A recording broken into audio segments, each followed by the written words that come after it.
I was at a foreign ministry briefing earlier today where the spokesperson said that China has no position in the U.S. general elections because it is a matter of domestic affairs. Of course, we've spoken to many advisors to the government as well as former officials who've told us that China is preparing for a very challenging environment no matter who wins. If Biden were to win the election, they're expecting a more coordinated approach from the U.S. as well as its allies to get China to change its behavior on issues from trade to its policies in Hong Kong. If Trump were to win re-election, there would be an expectation of more turbulence and uncertainty. However, some are holding out hope that without the pressure of a re-election, Trump may take a more transactional approach to China centered around trade, rather than take aggressive policies towards China across the board. So a different set of challenges depending on who wins, but certainly preparation for an antagonistic relationship going forward.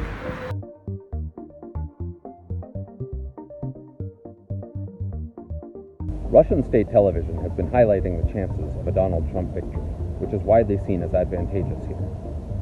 A Biden administration may seek to punish the Kremlin for alleged election interference.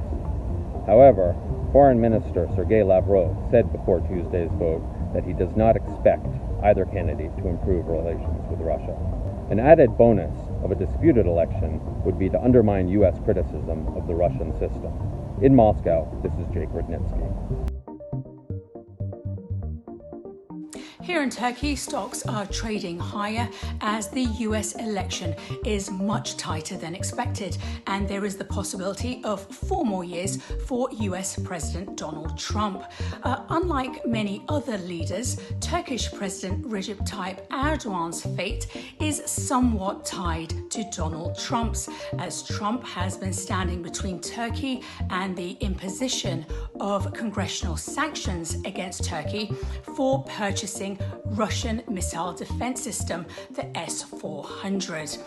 Shares of Halkbank surged at the open, but now they're seesawing, much like the results of the US election. Of course, the Turkish bank is being prosecuted in the US for allegedly evading US sanctions on Iran. In sharp contrast with Trump, Democratic candidate Joe Biden is a critic of Erdogan's. A video emerged of him earlier this year calling for support of the Turkish opposition parties to defeat Erdogan at the ballot box. In Istanbul, this is Simin Demirkan.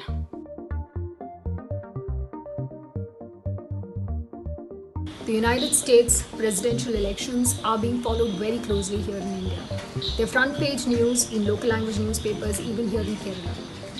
And although it's not clear at the moment who the next White House occupant is going to be, the expectations of the Indian government will remain the same. India will expect continued support for countering Chinese influence in the region, especially at a time when it is facing a border conflict with China. It will push for a new trade deal with the new administration and for reinstatement of H-1B work visas. India-US relationship deepened considerably under the Trump presidency.